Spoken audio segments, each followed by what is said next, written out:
ઉદયપુરમાં રાજા બલવંતસિંહ રાજ કરતો હતો. તે ખૂબ જ ઉદાર તથા દયાળુ હતો. રોજ સવારે ભિખારીઓને દાન આપવાનો એનો નિયમ હતો. બે ભિખારીઓ રામુ અને શામુ તેમના દરવાજે ભૂલ્યા વગર દરરોજ આવતા અને રાજા પણ તેમને નામથી ઓળખતા હતા. રામુ મોટી ઉંમરનો હતો અને શામુ જુવાન હતો. આજે હું બહુ જ ખુશ છું. મારી દીકરીનો જન્મદિવસ છે. આજે તમને રોજ કરતા વધુ અનાજ આપવામાં આવશે. રાજકુમારી જુગ જુગ જીવે. અમે એમની તંદુરસ્તી તથા લાંબી આયુ માટે પ્રાર્થના કરીશું. આવ રામુ, તારા ભાગનું અનાજ લઈ જા. આભાર મહારાજ. હે પ્રભુ, તમે મહાન દાતા છો. આ સાંભળતા જ રાજા ખૂબ જ ગુસ્સે થઈ ગયા અને તેમણે રામુને કહ્યું, રામુ, તું છેલ્લા 6 મહિનાથી મારા દરવાજે આવે છે અને રોજ મારા આપેલા દાન માટે ભગવાનનો આભાર માને છે. મને લાગે છે કે તું એ ભૂલે છે. જો હું તને અનાજ ન આપું તો શું તારા ભગવાન તને અનાજ આપી શક્યા હોત? પ્રભુ મહાન છે. શામુ પોતાનું અનાજ લે છે અને રાજાનો આભાર માને છે. બધા ભિખારીઓના ગયા પછી રાજા રામુને પાઠ ભણાવવાનું નક્કી કરે છે કે ભગવાન નહીં પણ રાજા બલવંતસિંહ મહાન છે. હંમેશ મુજબ બીજે દિવસે પણ બંને રાજા પાસે આવે છે અને રાજા બંનેને અનાજ આપે છે. પ્રભુ, આપની દયા માટે ખૂબ ખૂબ આભાર. આભાર મહારાજ. રાજા રામુને રાહ જોવાનું કહે છે અને શામુને બીજે રસ્તેથી જવાનું કહે છે, કેમ કે એ રસ્તા પર રાજાએ સોના મોરોથી ભરેલો ઘડો રાખ્યો હોય છે. શામુ, મારે રામુ સાથે થોડી વાતો કરવી છે, માટે તું જઈ શકે છે. પણ આજે તું મારા આવવા જવાના રસ્તેથી જજે. શામુ ત્યાંથી રવાના થાય છે અને એ રાજાએ બતાવેલા રસ્તા પર ચાલવાનું શરૂ કરે છે. થોડું ચાલ્યા બાદ એ વિચારે છે, મહારાજ, તમે ખૂબ જ દયાળુ અને મહાન છો.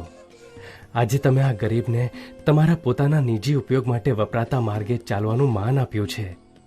આજે હું મારી આંખો બંધ કરીને ચાલીશ. આમ વિચારી એ પોતાની આંખો બંધ કરીને ચાલવા લાગે છે. હવે એની આંખો બંધ હોવાથી એ પેલો ઘડો પણ જોઈ નથી શકતો. લગભગ 15 મિનિટ બાદ રાજા રામુને કહે છે, રામુ, શામુ એ રસ્તો પાર કરી ચૂક્યો હશે. હવે તું જઈ શકે છે. પણ યાદ રાખજે, તારે પણ એ જ રસ્તે જવાનું છે. ભલે. થોડું અંતર કાપ્યા બાદ રામુને ચાંદીના સિક્કાઓથી ભરેલો પેલો ઘડો દેખાય છે અને તે ઘડો ઉપાડી લે છે અને શામુએ આ ઘડો કેમને લીધો હોય એનો વિચાર કરે છે. નક્કી આ ઘડો ભગવાને મારી માટે જ મોકલ્યો છે. રામુ ઘડો લઈ લે છે અને પ્રભુનો આભાર માને છે. બીજે દિવસે હંમેશ મુજબ બંને મહેલના દરવાજે આવે છે. રાજા વિચારે છે કે શામુની આંખોમાં ચમક હશે. પેલો સોનામોરનો ઘડો એને જરૂર મળ્યો હશે. પરંતુ એના હાવભાવ તો હંમેશ મુજબ ન હતા. રાજા પોતાની કુતૂહલતા રોકી ન શક્યો અને શામુને પૂછ્યું, શામુ, કાલે રાજમાર્ગે ચાલવાનું કેવું લાગ્યું? શું તને માર્ગમાં કંઈ મળ્યું હતું? ઓ દયાળુ મહારાજ, આપનો ખૂબ ખૂબ આભાર. ઘરે પાછા ફરતા સમયે માર્ગ ખૂબ જ સ્વચ્છ અને સુવાળો હતો. ખૂબ જ મજા આવી, એટલે હું આંખો બંધ કરીને ચાલતો હતો. રાજાએ એની વાત સાંભળી લીધી. પછી તેમણે રામુને પૂછ્યું, રામુ, તારો અનુભવ મને કહે. ખૂબ જ આનંદ થયો. માર્ગમાં મને ચાંદીના સિક્કાથી ભરેલો એક ઘડો મળ્યો. પ્રભુ મહાદાની છે મહારાજ. રાજાની રામુની વાત ન ગમી અને એમને થયું કે રામુએ એ વાત માનવી જ પડશે કે ભગવાન નહીં પણ રાજા બલવંતસિંહ મહાદાની અને મહાન છે. અઠવાડિયા સુધી બંને હંમેશ મુજબ રાજા પાસેથી દાન લેતા રહ્યા. 8મા દિવસે રોકડા રૂપિયાને બદલે રાજાએ શામુને એક કોળું આપ્યું. શામુ, આજે હું તને આ કોળું આપવા માંગુ છું. શામુ આજે મળેલા દાનથી જરા પણ ખુશ ન હતો, પણ રાજાને કહેવાની હિંમત ક્યાંથી થાય?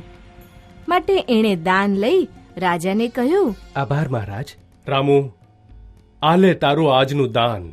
પ્રભુ મહાન છે. શામુ કોળું જોઈને વિચારે છે કે હું આ આવડા મોટા કોળાનું શું કરીશ, અને તેથી જ શાકવાળા પાસે જઈને તેને વેચી દે છે. ઘરે એક પણ શાક નથી. હું બજારે જઈને થોડું શાક લઈ આવું છું. રામુ બજારમાં જાય છે અને શાકવાળા પાસેથી એ જ કોળું ખરીદે છે જે શામુએ વેચ્યું હતું. ઘરે પહોંચીને જ્યારે રામુ કોળાને સમારે છે તો એ આખું સોનામોરથી ભરેલું હતું. રામુએ પોતાના હાથ આકાશ તરફ ઊંચા કર્યા અને બોલ્યો, હે પ્રભુ, તમે મહાન દાતા છો. બીજે દિવસે હંમેશ મુજબ ફક્ત શામુ પોતાનું દાન લેવા જાય છે. શામુને એકલો જોઈને રાજાએ એને પૂછ્યું, રામુ ક્યાં છે? મહારાજ, રામુ હંમેશા કહેતો હતો ને કે ભગવાન મહાન દાતા છે. એ સાચું જ છે. કાલે જ્યારે રામુ એક કોળું બજારમાંથી ખરીદીને લાવ્યો અને એને કાપ્યું તો એમાંથી સોનાના સિક્કાઓ મળ્યા. હવે પ્રભુની દયાથી રામુ ધનવાન બની ગયો છે. આટલું કહી શામુએ એનું દાન લીધું, આભાર માન્યો અને ત્યાંથી ચાલ્યો ગયો.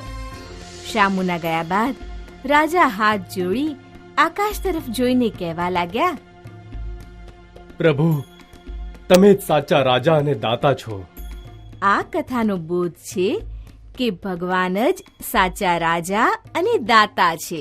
પ્રભુની ઈચ્છા વગર કોઈ કંઈ જ કરી શકતું નથી.